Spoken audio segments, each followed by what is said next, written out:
ketika Rasulullah wafat, itu separuh sahabat hampir mayoritas, ya Rasulullah kita semua ingin kita dulu yang meninggal karena engkau begitu penting. Maka jangan meninggal dulu, kita yang meninggal. Kak. Kalau kita yang meninggal tuh gak apa-apa, tapi kalau engkau penting, jangan meninggal. Tapi ada saja sahabat, lah tidak seperti itu. Saya suka Rasulullah meninggal dulu. Alasannya masuk akal. Biar Allah menyaksikan saya kama usaddiquhu hayyan usaddiquhu maitan. Allah biar menyaksikan saya iman kepada Nabi ketika masih hidup. Dan saya buktikan setelah mati pun, setelah meninggal pun, setelah wafat pun, iman. Jadi ternyata baisnya itu supaya orang tahu bahwa iman kita kepada Nabi itu iman yang super. Sehingga ketika beliau sugeng ya kita iman, setelah wafat juga kita iman. Kayak usaddiquhu maitan kama usaddiquhu hayyan. Supaya saya mentasdikkan beliau setelah meninggal sebagaimana kita mentasdikkan beliau saat masih hidup. Dan ternyata Allah ridho dengan perkataan sahabat itu. Kenapa Allah ridho? Karena menjadi pelajaran bagi orang-orang yang ditakdir gak menangi Rasulullah SAW. Tetap mereka ini. Jangan kayak setan itu kurang ajar betul kalau iblis itu. Masyhur itu, iblis itu nangis-nangis neng Nabi Musa. Iblis itu takutnya sama Allah itu luar biasa, sampean kalah. Iblis itu setiap ketemu malaikat karena dia ngerti alam gaib, mesti apa itu? Kama sali syaitan itqala lil insani kfur falamma kafara qala inni bari'um minka inni akhafu wa rabbal alamin. Jadi setan iblis itu paling sering bilang inni akhafu wa rabbal alamin karena iblis itu tahu surga, tahu neraka, tahu kekuasaannya Allah. Jadi takutnya sama Allah luar biasa. Makanya setiap dia mengajarkan kekafiran, setelah orang itu kafir gimana? Inni bari'um minka inni akhafu wa rabbal alamin. Saking takutnya sama Allah, suatu saat iblis ini datangi Nabi Musa. Karena tahu Nabi Musa itu kalimullah. Orang yang bisa komunikasi langsung dengan Allah. Ya Musa, ya kalim Allah, saya ini makhluk. Saya takutnya sama Allah luar biasa. Tolong rayukan Allah supaya nerima tobat saya. Karena dirayu terus lama-lama Nabi Musa bilang, oke, tak rayukan Allah. Sama Allah. Karena Musa kekasihnya, ya Allah, iblis punya ingin tobat. Tolong dikasih hak tobat. Kata Allah, oke. Dia bisa tobat asal mau sujud di makamnya Nabi Adam, karena kesalahannya dia gak mau sujud sama Nabi. Semenang Nabi Musa karena ada cara untuk iblis menjadi tobat. Dikasih tahu sama Nabi Musa, alhamdulillah kamu diterima tobatnya. Syaratnya apa? Sujud ke kuburannya Nabi Adam. Wah, iblis gak tahu aslinya terus. Asjuduhu maitan wa qatla asjuduhu hayyan. Oh zaman urip ya ora gelem mbok nek wis mati. Oh dasar setan itu. Zaman urip ya ora gelem wis mati pokon sujud. Kumat maksudnya terus ya sudah terus sampai sekarang akhirnya. Kalau sekarang tidak mungkin lagi karena nggak ada Nabi Musa gitu. Jadi ijtihadnya sahabat melihat wafatnya Rasulullah itu beda-beda dan ternyata semuanya diridhoni Allah. Karena ternyata yang suka Nabi wafat dulu adalah ingin supaya umat Islam tetap mencintai beliau. Iman sama beliau, tasdik sama beliau, sebagaimana tasdik zaman sugeng. Makanya kita harus mencintai guru-guru kita. Uhibbuhu maitan kama uhibbuhu hayyan. Saya sampai sekarang itu ya merasa Mbak Mun itu tidak meninggal. Saya masih merasa kalau bapak saya tidak meninggal karena kita mencintai beliau-beliau ketika hidup dan ketika wafat itu sah. Karena beliau-beliau sama kita juga seperti itu. Rasulullah itu ketika mendekati wafat, ya bahasa halusnya intaqala ila rafiqil a'la. Itu Nabi kalau ngedikan tuh rileks sekali. Hayati khairun lakum wa wafati khairun lakum. Cung aku nak uripku ya apik. Engko nak aku wis kapundhut ya apik. Fa amma hayati fali asunna lakum as-sunnah.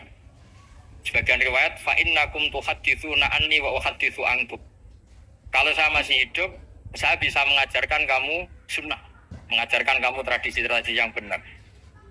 Dan ketika aku mati, ketika aku sudah wafat, maka saya jejer Allah, kata Nabi. Saya berdampingan dengan Allah, maksudnya dekat Allah. Tentu bila kaifin walan bisor. Terus sudah fa'inna amalakum, amal-amal kamu diperlihatkan ke saya. Berhubung saya sudah dekat Allah, kalau amal kamu baik, saya muji Allah. Kalau amal kamu buruk, saya langsung mintakan ampun kepada Allah. Jadi Nabi rileks sekali. Artinya saya hidup bagus karena bisa ngajarkan kamu as-sunan wa syara'i. Kalau saya wafat karena saya dekat Allah. Kalau kamu baik, saya muji Allah. Kalau kamu buruk, saya mintakan ampun kepada. Guru-guru kita juga seperti itu. Justru setelah wafat, beliau-beliau punya kesempatan dekat sama Allah, dekat sama Al-Mala'il A'la, sehingga mendoakan apa? Nah, terus kata Rasulullah Muhammad, wala taqulu liman yuqtalu fi sabilillahi amwat. Kamu jangan pernah berkeyakinan atau berpendapat atau berkomentar kalau orang-orang yang mati fi sabilillah adalah berstatus apa? Mati, amwat. Kalah.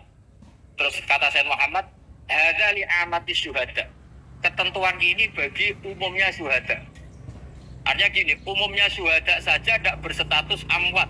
Apalagi hadza Rasulullah sayyidul syuhada, sayyidul anbiya, sayyidul mursalin, tentu tidak pernah berstatus amwat. Ya saya ulang lagi ya, jadi zaman cara berpikir amatus syuhada, syuhada yang umum saja berstatus hidup, tidak boleh distatuskan amwat. Apalagi Rasulullah itu sayyidul syuhada, sayyidul anbiya. Maka status beliau pasti hayyun la yamut, pasti beliau itu hidup tidak. Dan karena beliau itu asfaq, sangat sayang kepada kita, sebagaimana zaman beliau hidup itu sayang kepada kita, sampai nangis-nangis minta hak syafaat, maka setelah meninggalkan pun beliau pasti sayang kita dan pasti berusaha supaya kita diampuni oleh Allah Subhanahu wa ta'ala. Sehingga ada sahabat yang tadi berpendapat, kalau saya nggak masalah Nabi wafat dulu, supaya Allah menyaksikan saya usaddiquhu maitan kama usaddiquhu hayyan. Jadi ini cerita sudut-sudut pan. Fikih itu penting sekali. Kata Sayyid Ali yang Shahibus Simtud Durar itu, wabihi qiwamus syariah, yang bisa mengawal syariat itu hanya fikih. Fikih itu ya kalau yang paling gampang untuk kita misalnya punya Fathul Qorib, Fathul Mu'in, Fathul ya. Tapi yang faham betul, mesti faham itu ngelotok setengah hafal. Jangan bawa kitabnya tok, sementing sekian semester terus selesai. Itu sama-sama dosa, itu dosanya ya dosa, mahasiswanya juga dosa. Karena sudah terlanjur sarjana agama, ternyata nggak bisa, itu kan mendingan dasar sarjana agama. Itu saat tak cerita sama Kiai Roba, itu ada fatwa Kiai juga wali. Suatu saat ada penyanyi dangdut top terkenal di Indonesia itu nyanyi dangdut. Ya penyanyi ya dai, entah itu hakikat entah majas tidak tahu. Itu Kiai itu fatwanya lucu. Kalau kamu datangi dia pas main dangdut, masih saya beri izin. Tapi kalau datangi dia pas pengajian itu tak larang kan santrinya jadi iskal. Ini pas pengajian dilarang, pas dangdutan kok malah dapat izin. Tapi bukan berarti halal ya, dapat izin. Dapat izin kan potensinya bisa karena dilarang lah ya tetap belerot. Terus suatu saat si santri ini setengah wali, tidak wali tapi setengah. Lama-lama itu memahami gurunya, ternyata sirinya begini. Kalau seorang penyanyi yang tidak pernah ngaji, kemudian ngomong agama, itu potensinya itu fadlu, wadlu, sesat dan menyesatkan. Tapi kalau dia sedang nyanyi dangdut, penyanyinya cowok, sama jangan bayangkan dangdut putri, enggak, itu cowok, sudah tua lagi. Jadi potensi halalnya ada lah maksudnya untuk, tapi tidak alat musiknya, orangnya.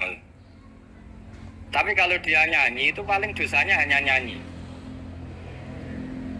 Saya ulang lagi, murid tadi akhirnya paham kalau datangi pengajian itu artinya ikror kalau dia seorang dai atau seorang yang layak ngomong apa? Agama. Itu lebih bahaya karena kita santri, apalagi kita doktor atau MM terus ngekrori orang yang nggak jelas asal usulnya. Tapi kalau nyanyi kan nyanyi saja.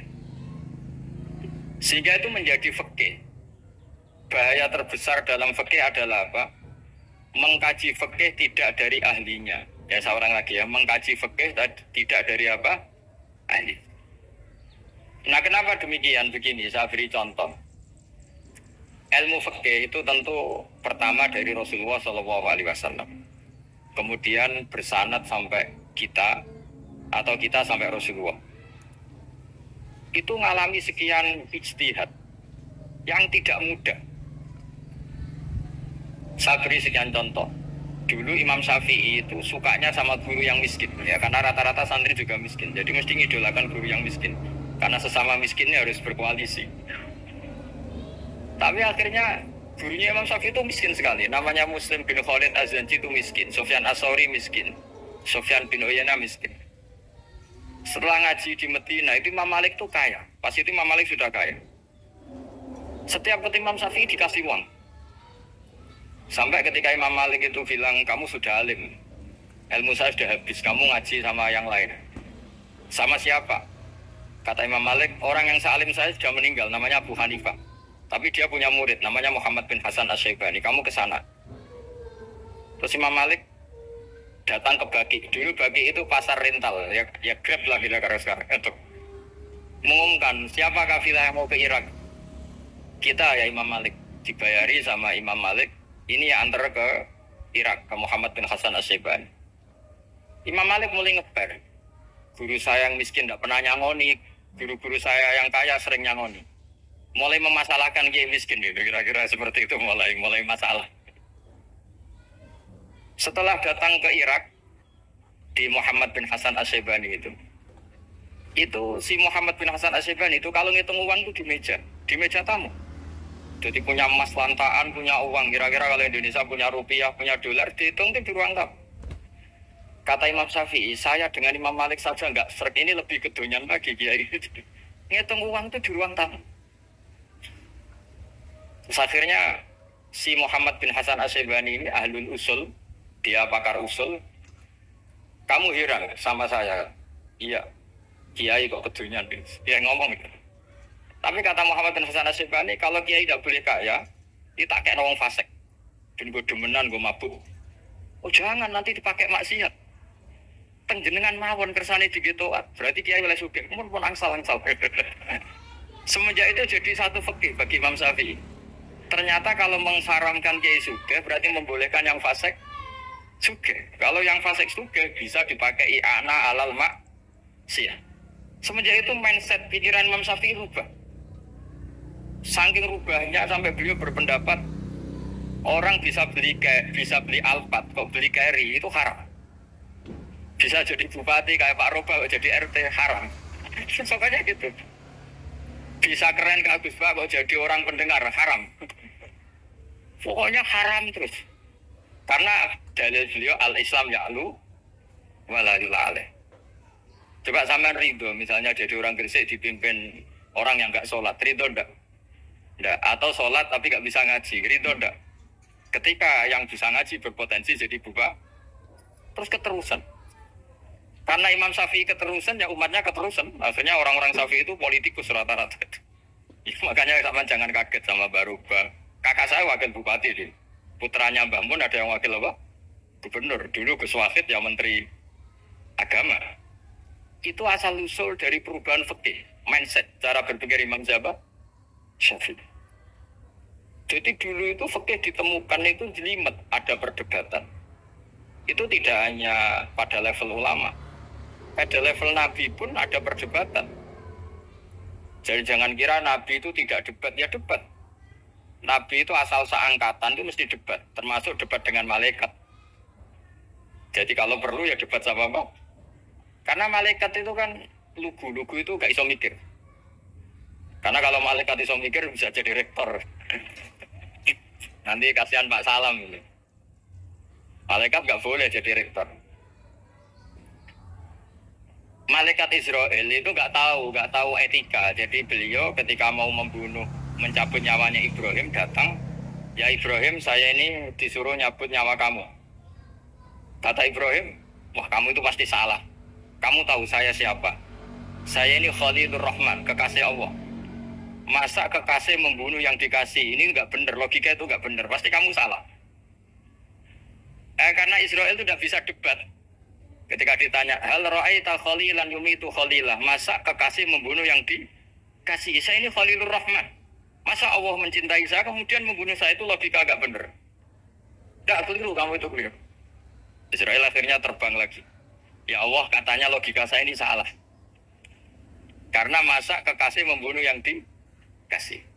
Karena Israel nggak pernah sekolah, kamu nggak pernah sekolah. Nggak bisa dia jawab. Akhirnya diajarin Allah. Dah kamu bilang gini ke Ibrahim. Hal ra'aita khalilan yakrahu ayyalqa khalila. Masa kekasih tidak siap ketemu yang dikasih. Dibalik logikanya. Akhirnya datang lagi ke Israel. Kata Allah begini. Masa jenengan kekasihnya tidak siap ketemu yang kau kasih. Oh ya oke mati gak apa-apa. Jadi ilmu itu ngalamin perdebatan. Jadi saya datang murni karena Kiai Mas Bukin, bukan karena MC. Itu dosa besar kalau saya datang karena MC. Karena saya punya kewajiban yang lebih besar. Jadi yang bisa mengalahkan adalah a'zama minhu, yang super besar kira-kira. Karena jelas ada riwayat inna min abaril birri silatar rajuli ahla wuddi abi. Ya, inna min abaril birri silatar rajul ahla wuddi abi. Di antara kebaikan yang sangat baik adalah seseorang menyambung teman bapaknya. Padahal sampean kan nggak mungkin teman bapak saya. Teman saya aja nggak mungkin, nggak level apalagi bapak saya kan. Jadi malah mohal itu. Saya berkali-kali cerita di mana-mana cerita. Fikih itu harus dievaluasi. Karena ini masalah furu'iyah. Saya berkali-kali cerita di mana-mana cerita. Hukum berteman orang fasik gimana? Pasti orang jawab haram karena takut ketularan orang fasik. Tapi kalau dibalik, hukumnya bina orang fasik gimana? Ya baik, umatnya Nabi.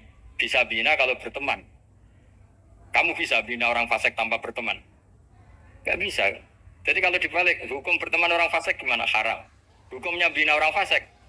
Baik. Bisa bina kalau berteman. Berarti berteman orang fasik? Ya terus nanti pada level lapangan sih gampang. Kalau yang soleh membina yang fasik, dan yang fasik ketularan yang soleh, maka ternyata kalau yang soleh ketularan fasik, ya berarti ternyata buruk. Tapi kan hukum masa nunggu kenyataan, kan jadi nggak hukum. Di mana-mana hukum itu kan ada asumsi, karena ini masalah ijtihad. Nah itu yang dilakukan para ulama kita. Jadi sampean harus mengkaji fikih secara detail, karena tidak hanya kita yang khilaf. Nabi-nabi juga khilaf dalam menentukan dakwah ilallah. Wali-wali kita kayak Abdul Hasan Asyadili sama Sayyid Abdul Al-Haddad, itu juga Imam Ghazali ya khilaf. Imam Suyuti itu kalau ketemu Al-Qastolani itu saling nggak nanya, saking nggak cocoknya, masyhur itu. Jadi ulama orang cocok. Bedanya nasa ini berkorok partai. Kalau orang gini enggak, karena pakai asumsi karena memang susah. Nah misalnya memang tak bedai, tak beri yang di, enggak misalnya ada orang rukuk kemudian kentut, itu sholatnya batal apa enggak? Enggak, jawab saja. Nah orang sholat kemudian pas rukuk kentut atau kelihatan auratnya, sholatnya batal apa enggak? Batal. Itu keliru nih sampai ini salah dosen mesti itu. Pertanyaannya gini, yang dikatakan sholat itu kan aqwalun wa af'alun muftatahatun bitakbir muftatamatun bitaslim. Lalu ketika sampai rukuk apa sudah namanya sholat sehingga kamu katakan batal? Namanya sholat aja belum kok sudah kamu katakan batal gitu.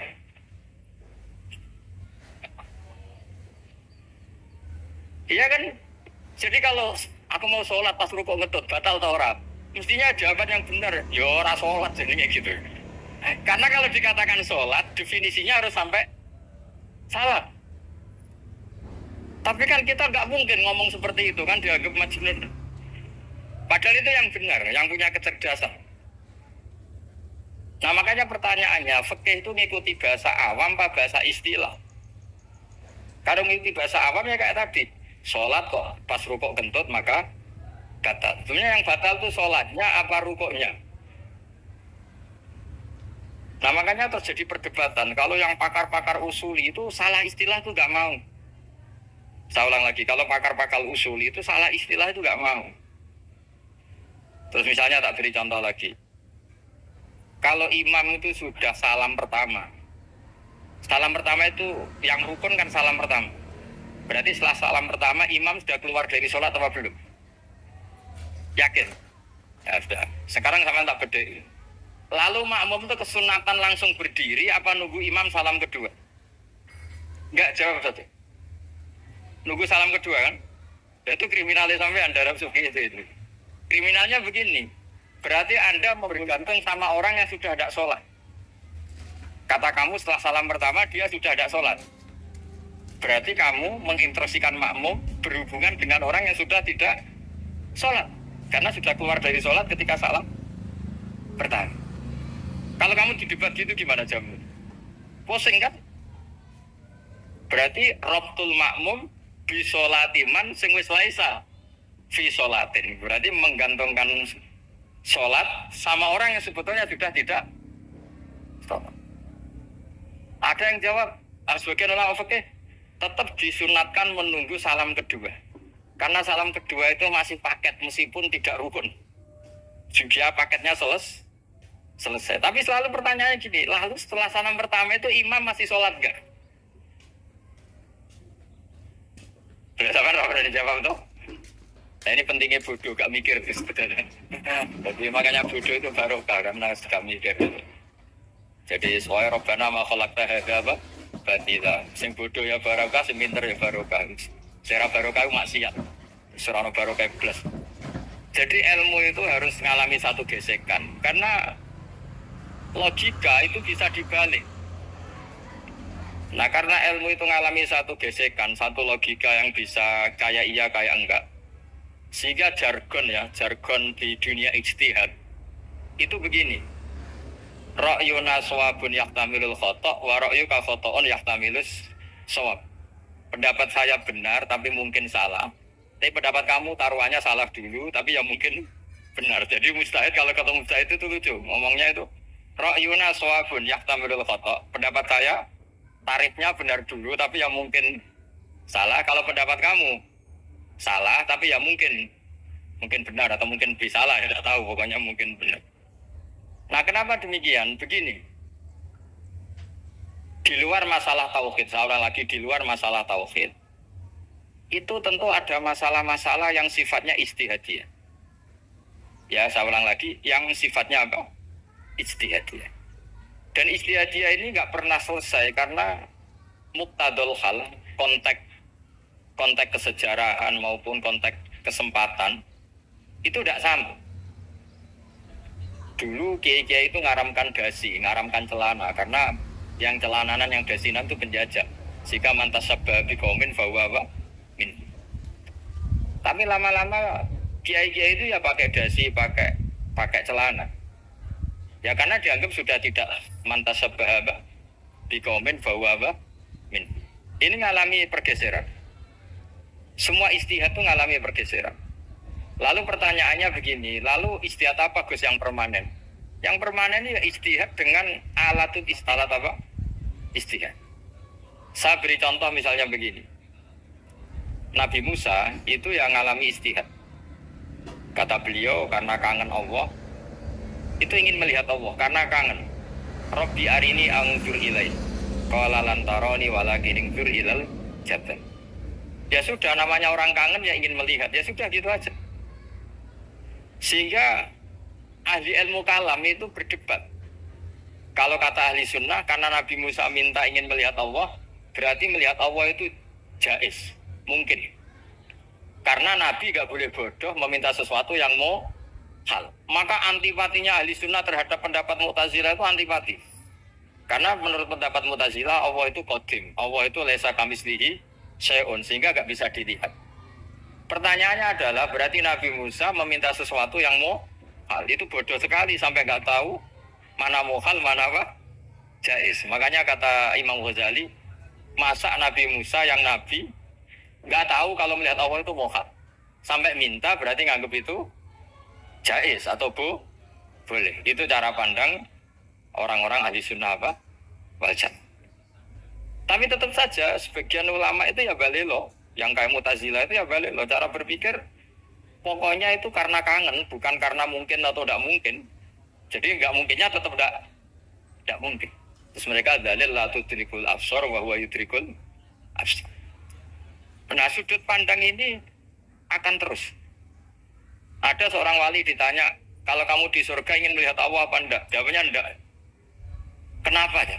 Kasihan Allah. Terus kenapa ya? Unazzihu dzalikal jamala an-nadhari misli. Saya ada ridho Allah yang hebat, yang keren, kemudian sing delok di rumah aku wong besik. Koyo gak ngergani pangeran. Sebenarnya sing delok Allah ben golongane Nabi Muhammad, Nabi Ibrahim, kowe ora usah ngilangi keren maksudnya itu.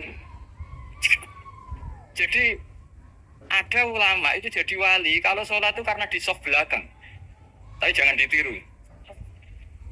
Itu kan nggak lazim ya. Lazimnya kan afdhalus sufuf as-saful awal. Ketika ditanya, kenapa kamu kalau sholat di belakang? Cek GR koyo wani suwan pangeran kok ngarep aku sungkan dadi kok urip. Kalau zaman kan karena males bukan karena sungkan. Jadi itu artinya rasa ya. Makanya nggak bisa, nggak ada istihad itu tidak mungkin karena perasaannya orang itu beda-beda. Itu Sayyid Abdul Al-Haddad itu kalau ngendikan masyhur. Man da'a li dzalimin bil baqa faqad ahabba yusawwa fi ardi. Orang yang mendoakan orang fasik masih hidup, gak mati-mati, itu berarti suka kalau Allah dimaksiati di buminya. Wong fasik kelakuannya ra maksiat, nah mbok ndongakno mari. Itu berarti kamu ingin Allah didurakani terus menerus karena si fasik masih hidup. Tapi kalau Abu Hasan Asy'ari cara ngendikan gini, kalimatnya persis. Man ahabba Allah yusawwahu fi ardi faqad ahabba Allah tadhharu maghfiratuh. Orang yang ingin dunia ini steril gak ada maksiat, maka sama saja berkeinginan tidak melihat luasnya maghfirahnya Allah. Sama-sama wali besar. Tapi cara pandang hubungannya dengan Allah seperti itu. Jadi mau tidak mau, istihad itu mau tidak mau. Makanya tidak usah dipertentangkan misalnya cara berpakaian, cara apa. Yang penting sesuai aturan Islam ya sudah. Karena ini urusan rasa. Urusan apa? Rasa. Itu Syekh Hasan Basri itu sering jagungan sama Rabi'ah Adawiyah. Itu secara fikih salah. Tapi pas itu ulama fikih ditanya, kenapa Anda tidak komentar terhadap dua wali besar yang sering ketemu? Andaikan semua santri seperti itu akan saya halalkan, Gatot. Karena nggak mungkin punya nafsu. Sehingga fikih dulu memang masih asli. Kamu lihat di takrib misalnya, lelaki melihat perempuan itu nggak boleh kecuali sekian alasan. Termasuk boleh itu ditaklim karena mengajar. Atau lil muamalah, ini yang mulai masalah. Ada warung kopi, penjaganya cantik. Santri-santri ngopi, ini lil muamalah. Kan kasus ini. Mau disalahkan tuh ada takbirnya. Mau dibenarkan ini jelas fasik kan, jelas fasik. Jelas fasik. Matanya sudah fasik sebelum itu ditambah itu, jadi fasiknya permanen. Nah pertanyaannya adalah, kalau kamu ngajar mbak-mbak, kemudian hafal yang cantik yang enggak, itu taklim lin nazar apa nazar li taklim? Itu taklim apa modus? Makanya kalau ngopi cari bakul yang cantik, itu muamalah untuk nazar apa nazar untuk muamalah? Loh kalau saya ngopi dengan kiroba pasti halal. Karena begini, berjalan saja, bareng capek, nggak tahu itu warungnya siapa, terus berhenti ngopi. Kebetulan bakulnya cantik. Nah itu mungkin halal, karena kan saya tidak milih-milih. Ingin ngopi kebetulan bakulnya cantik. Kalau kamu kan nggak hafal daftarnya. Nah itu mesti haram itu, mesti haram itu. Karena berarti kan kamu menjadikan ngopi ini modus. Gue jagani nak takok pangeran, lu kok nazar? Muamalah Gusti, muamalah. Itu mesti modus. Maka fikih itu harus dikawal oleh tasawuf. Kalau enggak, semua hukum fikih bisa diakalin. Makanya Imam Bukhari punya satu bab namanya Kitabul Khiyab. Bab mengkhilaf fikih. Beliau itu antinya sama Abu Hanifah itu luar biasa. Enggak ada ulama dibenci Imam Bukhari kayak Abu Hanifah. Masyhur. Untungnya beliau enggak menangi Abu Hanifah. Kalau menangi geger terus ini. Bisa faksul masail terus. Itu Abu Hanifah itu ulama yang suka khilah. Khilah itu merekayasa hukum. Misalnya begini, saya ini puasa agak lemes, ujian agak lemes, apalagi kiai serawati di duit, santri beling-beling lemes ini. Apa mangan itu kan, poso-poso kok mangan kan gak keren. Supaya saya bisa makan dan halal, saya bisa ngajak Kiai Robai ya jalan-jalan. Jalan-jalan nyari yang jarak 2 marhalah. Ya sudah. Terus bisa makan. Kalau ditanya Allah kok makan musafir. Jadi bolehkah insa'us safar menciptakan pergi demi untuk supaya boleh iftar? Boleh enggak cara jenengan? Enggak boleh, alasannya apa? Kan pergi. Perginya juga enggak maksiat. Itu khilaf. Tapi Sayyid Muhammad, Abu Ya Sayyid Muhammad, Muhammad bin Alawi, Sayyid Muhammad itu membela Abu Hanifah. Artinya membela jangan semua khilaf itu diharamkan. Karena itu cara, saya ulang lagi, karena itu cara untuk mengawal bahwa hukum Allah itu luas. Karena kalau nggak ada khilaf itu ya kita kesulitan. Kita kesulitan. Misalnya begini, ini penjelasannya, makanya kita harus sering mendengar. Saya itu dulu masih sangat fikih itu protes, kenapa ada poluan polisi wanita? Itu kan pekerjaan cowok ya, pekerjaan pria. Tapi setelah mendapat penjelasan dari polisi itu alasannya masuk akal, Gus. Kadang-kadang orang nakal itu menyembunyikan narkoba itu di alat wanitanya. Itu kalau semua lelaki polisi kayak jenengan itu kan masalah itu. Sehingga memang harus ada polisi wanita karena sebagian pengedar narkoba itu perempuan dan menyembunyikannya di tempat itu. Kalau semua polisi cowok kan nggak kebayang. Sehingga kita akhirnya mendengar membolehkan polisi itu wanita. Ada wilayah yang harus wanita. Begitu juga ada pertanyaan, kenapa sih dokter kandungan itu cowok? Saya punya banyak santri yang muhibin saya itu dokter kandungan. Tak tanya, kamu itu kok cowok kok jadi dokter kandungan? Kan pekerjaannya seperti itu. Dia jawabnya lucu. Dari 10 yang tes jadi dokter kandungan, itu yang cewek itu lulus 2. Yang cowok lulus semua. Karena ketika cewek dites melihat ketuban pecah darah itu langsung pingsan. Sehingga yang secara psikologi dablek itu kan memang lelaki. Jadi serah wongnya sewakit santes. Kadang nggak lahir-lahir dinteni nang jopo rokokan santai. Itu kalau cewek yang jadi dokter kandungan itu nunggu jam 11, jam 4 sudah pingsan. Nah ini cerita, bukan berarti saya menghalalkan, enggak. Kita harus mendengar, saya ulang lagi, kita harus apa? Dan itu setelah mendengar, itu nanti jadi disiplin ilmu, yaitu namanya fikih.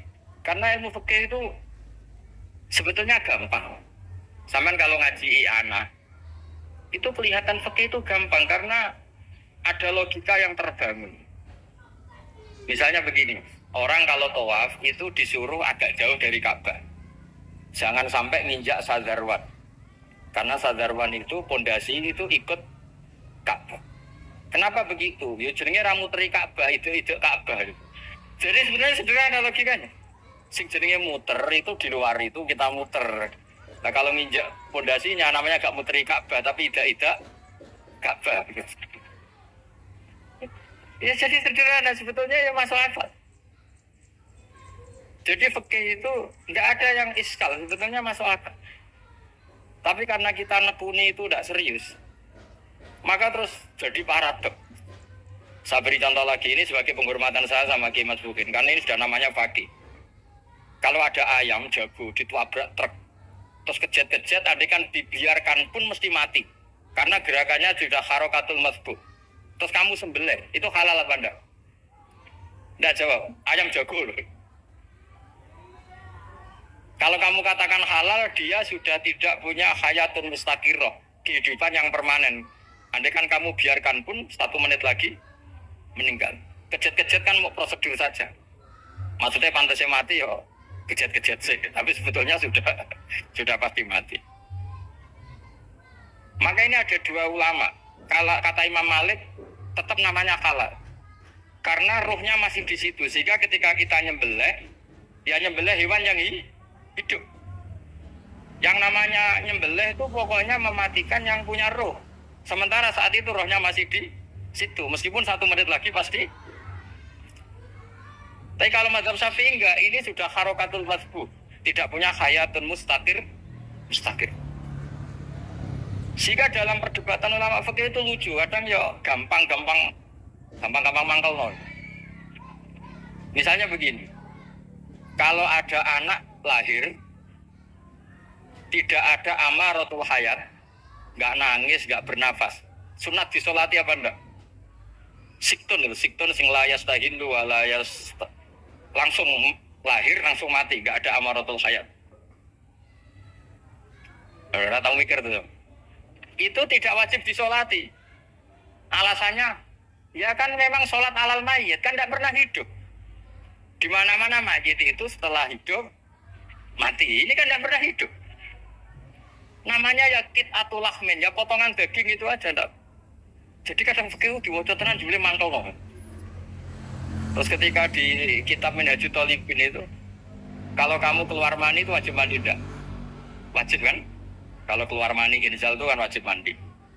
Nah kenapa nifas atau wilada keluar bayi? Kenapa ibu-ibu kalau keluar bayi wajib mandi? Alasannya lucu. Li'annal walad maniyun mun akidun. Ini kan wis mani cuma mengkristal. Jadi kadang fikih mantul. Apa ya? Sembrono itu masuk wajib mandi wilada itu karena apa? Li'annal walad maniyun mun akidun. Niku mani sing wis mengkristal. Mani sing wis jelalatan lah lahir nuangis macam-macam. Jadi ternyata karena kenapa fikih butuh alasan nyari hadis tentang keluar anak mandi itu enggak ada yang sorry. Yang ada adalah tentang inzal. Innamal ma' minal. Akhirnya dicari-cari ternyata walad itu maniyun mun akidun. Nah ini problem fikih. Sampean harus siap dengan pelajaran seperti ini. Meskipun sampean mungkin wong priayi, tapi ini ilmu. Ya, saya ulang lagi, ini ilmu. Sehingga ulama itu mau gak mau harus mau mendengar. Karena logika yang terbangun itu nunggu kalau mendengar. Kayak tadi, malaikat Israel baru sadar. Masa kekasih bunuh yang dikasih? Masuk akal juga Israel. Kalau sama sampean sih nggak nerima tetap selonang ini masalah Ibrahim Khalilur Rahman. Sehingga kita di alasan fikih itu harus kita dengar. Saya dulu itu, saya sampai sekarang itu sama kalau bayi lahir masih sudah berbentuk bayi, saya sendiri berpendapat sebaiknya disolatin kalau sudah berbentuk apa? Bayi, meskipun tidak nangis, tidak ada amaratul hayat. Kan yang digugurkan itu wajibnya, bukan masalah boleh dan tidak. Itu banyak ala perdebatan ulama di bab itu. Saya beri contoh lagi perdebatan ulama. Ini contoh-contoh fikih karena ini khusus penghormatan status fakih tadi. Itu kalau ada orang mati jenazah itu. Jenazah itu kalau sholat, itu kan umumnya jenazah di depan, kita nyolati di belakang. Itu yang mengatakan begitu ya tidak punya alasan, ya taunya mulai dulu begitu, di mana-mana nyolati jenazahnya di depan. Tapi di kitab Makhali jelas diterangkan kata kaul sa'ani tidak wajib. Alasannya lucu, fa indal janazah laisat bi imamin. Jenazah itu tidak imam, kenapa harus di depan? Itu yang kacau kan. Lu coba alasannya di depan apa? Dia ada imam kok. Nah barokahnya fikih itu sehingga kita melihat di Arab Saudi sekarang itu jenazah kan di belakang. Tapi kita tetap nyolati apa? Mayit. Kalau di Arab Saudi musim haji, itu jenazahnya di kamar mayit, tapi kita nyolati. Itu satu-satunya takbir ya tadi, fa innal janazah laisat bimanzilatin imam. Tapi jangan praktekkan, nanti dia kepaliran sesat tuh. Saya hanya cerita ilmu, jangan dipraktekkan. Kalau dipraktekkan masih jadi aliran sesat. Mono jenazah ning mburi imame kok ngarep aliran sesat. Sebetulnya bukan sesat tuh. Uji coba fikih. Ya karena tadi fa innal janazah laisat bimanzilatin. Bukti lagi kalau sampean sholat ghaib. Sholat ghaib itu misalnya mayitnya di Surabaya, boleh nggak sholat ghaib di sini? Terus jenazahnya di belakang kamu apa depan kamu? Nah ini kan fikih itu pokoknya gitu. Makanya standar furu'iyah itu susah. Karena perdebatannya itu mirip-mirip. Kayak iya, kayak tidak, kayak. Makanya dulu zaman sahabat, Ada sahabat itu mencintai Rasulullah. Senengannya sowan. Bukti cinta sowan. Banyak juga yang sahabat bukti cinta Nabi itu tidak pernah sowan. Alasannya ganggu. Kenapa kamu jarang sowan Nabi? Saya sering jamaah sama Nabi, saya tidak pernah sowan. Kenapa? Ganggu. Biar Nabi kalau di rumah sama anak istrinya, saya tidak mau ganggu. Makanya saya termasuk kiai yang gak seneng disowani. Karena ya itu tadi. Kalau ngulang seneng saya, kalau disowani biasa saya. Kalau Kiai Roba itu nilai, nak pernah sebut jadi rasawan nilai. Jadi beda, saya sering ditilii Kiai sepuh. Tapi bahasanya tentu tidak sowan, tapi nopo nilai. Kalau sowan itu maka kan nafkah itu seperti itu. Jadi ada disiplin, di situ ada disiplin ilmu. Yang kadang kita tidak cocok. Makanya Imam Syafi'i sendiri ngendikan, kadang beliau dengan gurunya, dengan Imam Malik sampai ngarang ikhtilafu Malik.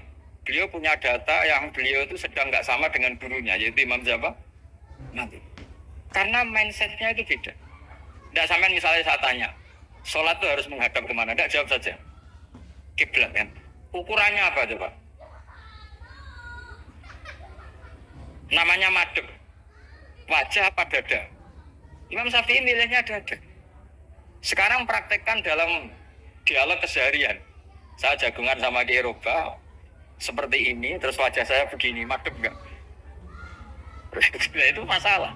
Terus pertanyaannya, madhep dengan dada itu fi sholat apa fil qiyam?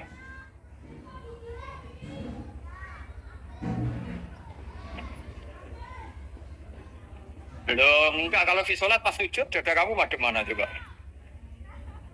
Kamu udah pernah mikir kan?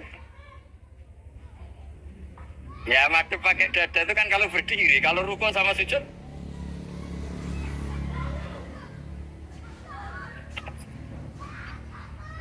Nah itu ulama itu jelimet gitu.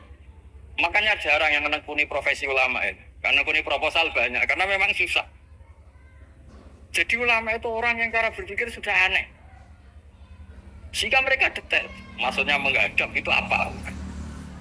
Ukurannya kalau berdiri ya dada, tapi nggak bisa kamu katakan atawaju bisodri aturan dalam sholat, fikuli sholat. Pertanyaannya lah kalau rukuk sama sujud, dadanya menghadap kemana coba? Maka itu ilmu yang sudah jelimet. Nah ulama usul fikih, ulama yang nggak mau salah per detail hukum. Sehingga menurut Imam Rafi'i, misalnya kalau beliau ditanya sujud itu gimana ya, asal watul jabha ya sujud. Tapi kalau menurut Imam Nawawi harus melibatkan 7 apa? Anggota, yaitu al-jabha, wal yaden, warubaten, wal kodamen. Oke, Imam Nawawi kita ikuti. Tentu keseharian kita pakai Imam Nawawi. Yaitu berdasar hadis umirtu an asjuda ala sabati'a yumin al-jabha, wal yaden, warubaten, wal kodamen. Berarti berapa? 7. Tapi pernah saya cek di kitab karangannya Imam Syafi'i ketika beliau ngendikan saya suka kalau orang sujud itu melibatkan 7 anggota berdasar hadis ini. Tapi kata beliau wayah tami itu dan bisa saja sujud yang watul jabah itu sudah cukup. Terus kata Imam Syafi'i, limada, karena Nabi ketika sujud itu hanya ngendikan begini, sajadalaka wajhi wa sam'i wa basori. Gak ada di hadis wayadi, warubati, wakodami. Ya sudah akhirnya. Nah itu sudut pandang. Terus gugatan kedua begini. Ada orang muslim yang sujud sama berhala. Untuk menjadi murtad itu harus 7 anggota apa cukup watul jabah alal ardi? Untuk sah menjadi murtad ya. Untuk sah menjadi murtad cukup watul jabah alal ardi harus 7 anggota. Untuk keabsahan murtadnya itu. Tidak jawab. Makanya ini tugas dosen-dosen ini meminterkan ini. Karena namanya sudah faqih. Faqih itu ahli fikih yang detail namanya faqih. Kalau ini mutafaqih ini. Jadi bukan tafakuha tapi tafakuha. Kayak tamarodo. Jadi wazannya nanti itu wal idhari ma laysa fil waqi'. Jadi ini bukan gojlok, ini memang marah saya. Jadi kalau sudah pakai gelar fakih, harus fakih betul lah. Mohon kalau mengkaji fikih itu harus detail. Minimal takrib itu setengah hafal. supaya konstruksi ilmu itu utuh. Dan seolah lagi konstruksi ilmu itu, karena ilmu itu mesti ada yang apa ya? Ya rada setengah salah itu, tapi disalahno ora kena. Ndak sampean tak bedhei, nak pancen bener langsung tak angkat jadi rektor. Nak bener tuh. Coba rukun sholat pertama itu apa coba? Rukun sholat pertama. Niat. Niat sama berdiri dulu mana? Ayo niat dulu baru berdiri, apa berdiri dulu baru niat? Berarti niat sama berdiri dulu mana? Rubah kan? Artinya kita mau bilang tartib urutannya niat, berdiri, takbir gak bisa. Yang dikatakan niat itu apa? Qasdu syai' muktaronan bifilihi. Berarti niat sama takbir harus bareng apa urutan? Bareng. Terus dengan qiyamnya urutan apa bareng? Bareng apa urutan? Loh enggak, kalau urutan berarti takbir dulu, duduk, baru berdiri. Nah maka seperti ini itu mau tidak mau kita salah. Dikatakan tartibnya salah, dikatakan serentak ya salah. Cuma karena kita bodoh, gak tahu mikir itu, alhamdulillah kan di situ. Lu coba niat sholat, niat takbir qiyam dulu man. Niat takbir qiyam dulu mana coba? Dulu qiyam. Gak ada kitab yang mengatakan arkanus sholat awaluha. Oh, dianggap kitab kriminal maksudnya. Makanya ngendikane ulama-ulama di sarah-sarah, mau tidak mau sebagian istilah itu tasamu itu wis digawe gampang ngono kok repot. Karena kita tidak bisa detailnya. Coba misalnya puasa. Puasa Ramadan itu wajib apa? Tapi itu niat, nginep no niat. Sing darani nginep itu umure lama apa enggak? Lama kan? Sekarang sebelum 2 menit kamu baru niat, sah apa enggak? Sah. Itu sempat nginep apa enggak 2 menit itu? Enggak sempat kan? Jadi ilmu itu, makanya kata ulama-ulama, pokoknya ilmu itu mesti ada unsur tasamu. Tasamu itu ya digawe gampang. Apa? Digawe gampang. Misalnya Imam Syafi'i berpendapat mashu ba'dir roksi. Itu kata beliau walau sya'rotan fi hadir roksi. Meskipun satu rambut asal masih di wilayah kepala. Tapi kalau rambut itu dikeliwir, dibasuh di sini enggak sah. Karena sudah keluar dari batas apa? Imam Syafi'i cara berpikir kan ya ini jenenge masuk sirah. Tapi cara Abu Hanifah enggak. Ya enggak, yang namanya megang kepala itu ya minimal 1/4 lah. Masa gitu dikatakan Lalu ulama usul fikih itu berdebat. Sesuatu itu sesuai masodaknya. Masodak itu yasduku alaihi kaza. Itu ini tadi saya cerita ke Ibu Khin tentang ngaji Jamul Jawame. Ini ilmu yang di Jamul Jawame. Sesuatu itu ukurannya mayasduku alaihi kaza apa dengan tarif definisi. Misalnya gini. Sholat itu batal dengan makan. Kalau kamu sholat makan batal nggak? Tidak, jawab saja. Batal. Itu satu upo apa satu piring? Tidak, jawab saja. Satu upo sudah batal. Sekarang bab makan di ngormat tamu. Cung tamuku keimangan. Iku sak upo apa sak piring? Nah ini kan tidak fair. Di bab tamu makan satu piring, tapi di bab sholat satu upo.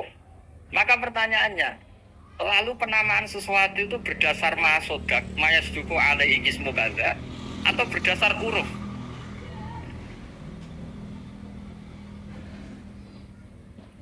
Ukurannya apa coba? Maka terus jadi perdebatan. Nah ini di sini ini pentingnya ulama karena sekarang saya bedai sekarang. Cengkeh itu wangi apa enggak? Kategorinya cengkeh. Wangi kan kalau orang bikin kue tar pasti pakai apa? Cengkeh. Pakai wedang ronde supaya manis. Apa wangi dikasih apa? Cengkeh. Nah itu saya berkali-kali cerita pernah mau dipikirkan orang Islam itu nggak boleh rokok karena dianggap pakai apa? Mewangi karena ada apa? Cengkeh. Tapi terus didebat kalau gitu berarti orang Jumatan sunat rokok. Karena Jumatan disunatkan pakai mewangi. Wah itu kan akhirnya tuh, wah iya repot ya. Jadi kalau cengkeh kamu kategorikan mewangen, yang orang Islam nggak boleh rokok karena pakai cengkeh, yang wangi. Konsekuensinya orang Jumatan sunat rokok karena berarti di masjid pakai apa? Pewangi kan sesat semua ya jadi. Jadi itu ilmu. Makanya selain fikih mateng itu ada ilmu yang namanya usul fikih. Usul fikih itu yang neliti itu. Mayas juku alaihi kaza. Jadi yus ngono iku diarani ngono. Seorang lagi. Ngono iku wis diarani ngono. Ora perlu roh detail. Ya, saya ulang lagi. Wis ora perlu roh detail. Makanya Abu Hanifah itu misalnya bakso wajah. Wis angger kecelok ngene iki bakso wajah. Nek Imam Syafi'i kan detail. Mimpi ini mana bitis syari sampai ila somahe uzunehi ila zakon. Terus mana bitis syari Imam Syafi'i nambah apa? Ghaliban. Kenapa ditambah ghaliban? Karena kalau orang budak mana bitis syarinya di sini. Jadi itu fikih. Jadi fikih itu jelimet. Padahal kita ini nggak pernah berpikir secerdas Imam Syafi'i, tapi akhirnya yang mikir juga. Agak ditambah ghaliban, mana bitis syarinya orang budak kan? Sini. Terus sekarang perdebatannya, orang budak basuh masturbasi di sini sah enggak? Karena tadi itu wajah apa kepala? Kan jadi bingung gitu. Ya makanya ini mukadimah saya supaya sampean lebih disiplin belajar fikih dan setidaknya didiskusikan lah kitab-kitab Minhajul Thalibin atau kitab-kitab Mahali. Karena di situ nanti ada perdebatan.